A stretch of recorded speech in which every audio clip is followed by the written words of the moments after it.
In ancient Rome, there was a beauty product that wealthy women paid enormous sums for. It came in a small clay pot. It was thick and dark, and it smelled like a locker room, because that is essentially what it was. It was the sweat, oil, and dead skin scraped off the body of a gladiator. This is not a myth invented by the internet. It is written down by Romans in Latin by an author who died watching a volcano erupt. And once you understand why they wanted it, you will recognize the exact same instinct sitting in your own bathroom cabinet right now. Start with the tool, because the tool explains everything. A Roman did not wash with soap the way you do. Soap existed, but in the Roman world, it was mostly a foreign curiosity, something the tribes to the north used on their hair. A Roman cleaned himself with oil. You covered your body in olive oil, you exercised until you sweated, and then you scraped it all off with a curved metal blade called a strigil. Archaeologists have pulled thousands of these out of the ground. Bronze, sometimes iron, shaped like a shallow hook with a handle worn smooth by centuries of grip. Every bathhouse had them. Wealthy Romans owned personal sets. A slave would often do the scraping for you, dragging the blade down your arms and back, lifting off the oil along with the sweat, the dust, and the dead skin underneath. Now ask the obvious question, what happened to all that scraped-off material? It had a name. The Greeks called it gloios, the Romans called it strigmentum. And it did not go in the bin. It was collected. In the gymnasiums and bathhouses, the scrapings were gathered together and sold. There is a real economy here, small and strange and completely documented. The scrapings were treated as a medical substance, and there was a market for them.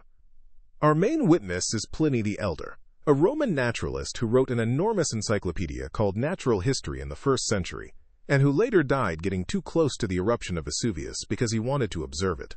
Pliny catalogs everything: plants, metals, animals, medicines, gossip.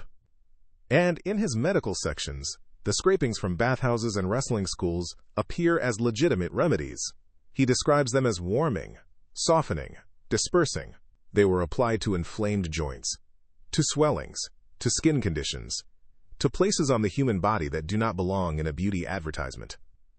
And this is the first place I have, to be honest with you, because the honest version is more interesting than the clean one.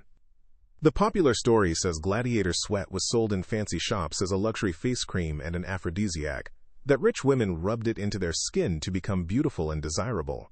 The ancient evidence is thinner and stranger than that.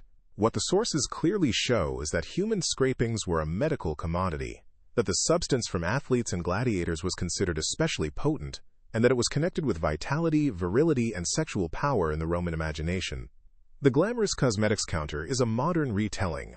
The underlying reality is that Romans genuinely bought and applied the scraped residue of other people's bodies, and they paid more when that body belonged to a gladiator. So the real question is not whether they did it, it is why the gladiator specifically. And if a 2,000-year-old jar of scraped sweat is the kind of thing you want to know more about, do me a quick favor. Hit like and subscribe. It takes 1 second, and it is the single biggest thing that keeps this channel digging up history nobody taught you in school. Alright, back to the arena. To understand why gladiator scrapings were premium, you have to understand what a gladiator was in the Roman mind, because it is a genuine contradiction. Legally, gladiators were at the bottom. Most were slaves, prisoners of war, or condemned criminals. They belonged to a legal category called infamia, the infamous, which stripped them of ordinary rights and respectability. A gladiator was property. He could be killed for entertainment on a schedule. Culturally, he was something else entirely. He was the most physically impressive man most Romans would ever see. He trained constantly. He ate a specific diet. He fought and survived in front of thousands. Graffiti scratched into walls in Pompeii boasts about gladiators as heartthrobs, describing one as the man who makes the girls sigh. Roman satirists wrote about aristocratic women running off with fighters from the arena, and they wrote it as scandal, which tells you the anxiety was real.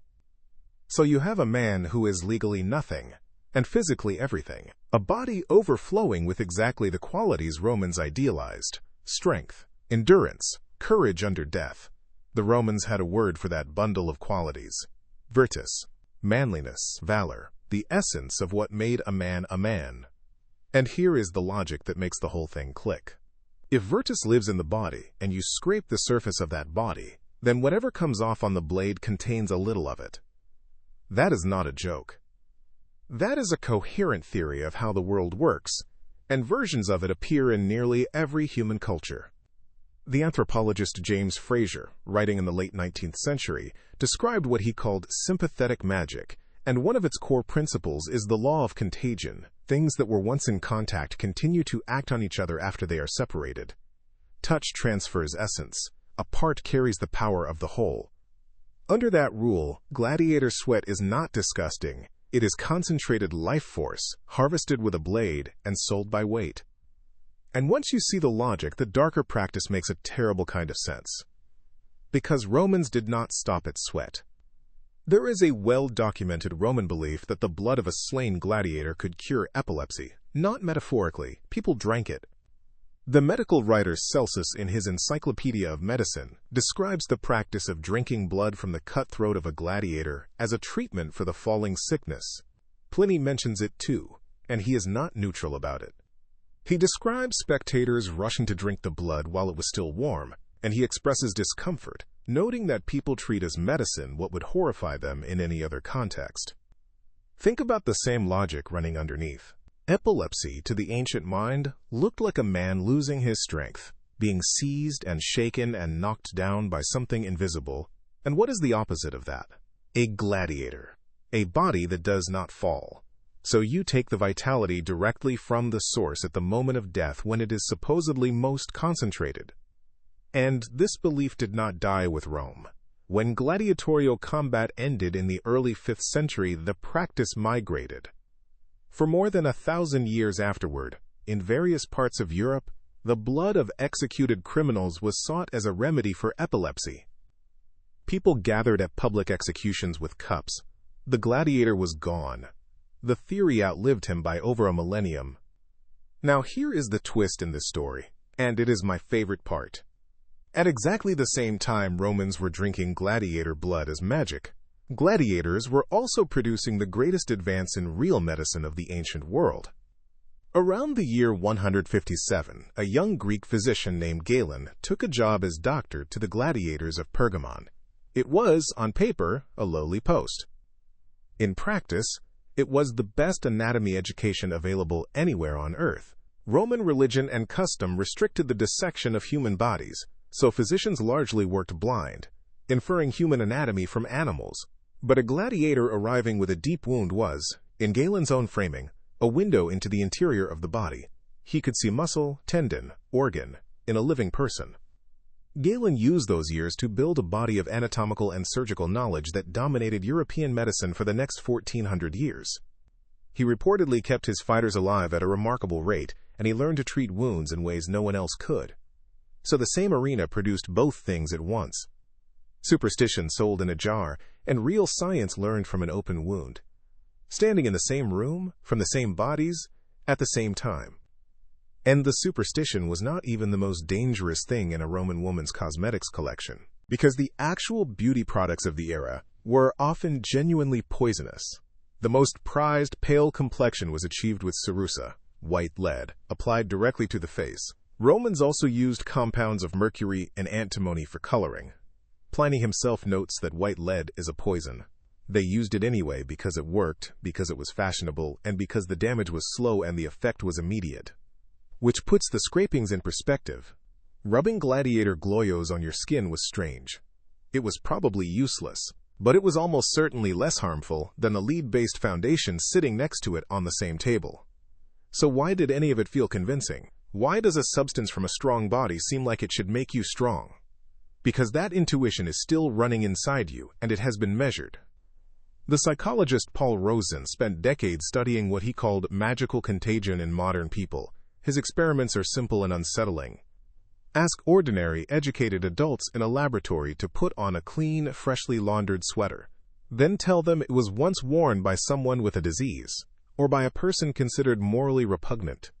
A large number refuse or report intense discomfort, even though they know the sweater is physically clean. The reverse works too. Objects touched by admired people become desirable, and people pay real money for them. That is Frazer's law of contagion, alive, in a modern lab. In people who would tell you they do not believe in magic, your brain treats contact as transfer. It always has. And it is not just sweaters. Look at what sells today. Creams made from placenta, serums built on snail mucin, bee venom, cosmetic treatments where a clinic draws your own blood, spins it, and applies it back to your face, marketed under a name that borrows from vampires. Products promising the essence of youth, extracted from something living, and applied to your skin. We did not outgrow the instinct. We rebranded it, put it in nicer packaging, and raised the price. So the next time you read that ancient Romans were gullible enough to rub gladiators' sweat on their faces, hold that thought for a second. They had a theory about how vitality moves between bodies. They applied it consistently. They were wrong. The difference between them and us is not that we stopped believing that essence can be bought and transferred. It is that our jars have better labels,